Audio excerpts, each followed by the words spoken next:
Harris ஜெயராஜின் concert கடந்த சனிக்கிழமை அன்று கோவை இந்துஸ்தான் கல்லூரியில் நடந்திருக்கு. ஹாரிஸ் ஜெயராஜின் எவர்கிரீன் பாடல்கள் பலவும் இங்கே இசைக்கப்பட்டிருக்கு. அது மட்டும் இல்லாமல் மக்காமிஷி பாடலுக்கு ஹாரிஸ் ஜெயராஜ் டான்ஸ் ஆடின அந்த வீடியோ சோஷியல் மீடியாவில் இப்போ ட்ரெண்ட் அடிச்சு வைரல் ஆகிட்டு இருக்கு. இந்த கான்சர்ட் தொடங்குறதுக்கு முன் செய்தியாளர்களை சந்தித்த ஹாரிஸ் ஜெயராஜ் அவர்கள் ஏஐ அதாவது ஆர்டிஃபிஷியல் இன்டெலிஜென்ஸ் தொழில்நுட்பத்தை பயன்படுத்தி பாடகர்கள் பாடுற மாதிரியான விஷயங்களை மறு உருவாக்கம் பண்ணுறது குறித்து தன்னுடைய கருத்தை பேசியிருக்காரு. அது இப்போ சோஷியல் மீடியாவில் பயங்கர வைரலாக போயிட்டு இருக்கு. அவர் என்ன சொல்லியிருக்காரு அப்படின்னா, ஏஐ மூலமாக நாம் 2 நபர்களை அவமதிக்கிறோம், அதாவது அவங்களை அவமானப்படுத்துகிறோம். ஒன்று, மறைந்த பாடல்களை அவமதிக்கிறோம், அவங்க குரலை திரும்ப அந்த ஏஐ மூலமாக ரீக்ரியேட் பண்ணுறதன் மூலமாக அவங்கள நம்ம அவமானப்படுத்துகிறோம். மற்றொன்று, அந்த பாடலை பாடக்கூடிய பாடகர்கள் வெளியிலே தெரியாமல் போயிடுறாங்க. அதாவது லெஜெண்டரி பாடகர்களோட வாய்ஸை ரீக்ரியேட் பண்ணும்போது அந்த பாட்டுக்கான ரஃப் ட்ராக்கை வேற ஒரு பாடல்கள் இப்போ இருக்கிறவங்க யாராவது தான் பாடுவாங்க. அதை தான் இவங்களுடைய குரலை வச்சு நம்ம ரீக்ரியேட் பண்ணுவோம். அப்போ அந்த ஒரிஜினல் சிங்கர்ஸ் வெளியிலே தெரியாமல் போயிடுறாங்க.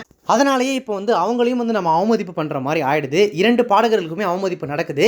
கண்டிப்பாக என்னுடைய இசையில் நான் எப்போதுமே இந்த ஏஐ தொழில்நுட்பத்தை பயன்படுத்தவே மாட்டேன். இப்போ இருக்கக்கூடிய பாடகர்களுக்கு வாய்ப்பு கொடுப்பனே தவிர மறைந்த பாடகர்களுக்கு மரியாதை செலுத்துகிற விதமாக அவங்களுடைய குரல்களை ரீக்ரியேட் ஏஐயில் பண்ணவே மாட்டேன் அப்படின்னு சொல்லி ஹாரிஸ் ஜெயராஜ் உத்தரவாதம் கொடுத்துருக்காரு.